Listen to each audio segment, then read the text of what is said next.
China's annual Double 11 shopping festival has seen not only eye-catching sales records, but also improved logistics efficiency.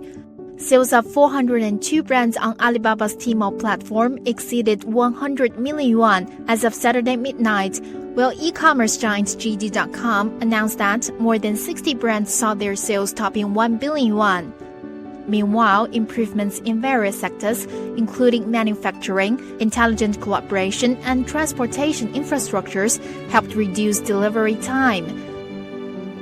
One of the latest progresses is launching a major smart logistics center built by JD.com in northwest China's Gansu province.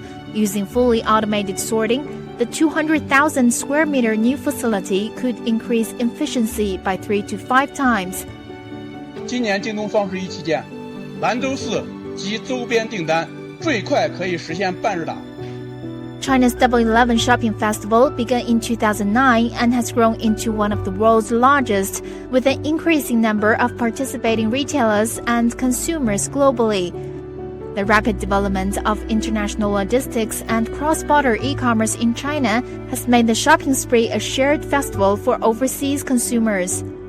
我们抓住这个时间节点，开展了一系列丰富多彩的促消费活动，包括我们邀请各地的网红主播，还有电商平台，开展直播带货节活动。同时呢，我们又引导东北亚国际商品城的各个商家，采取最大力度的促销、优惠打折活动。预计呢，我们今年的跨境电商贸易额将实现50个亿。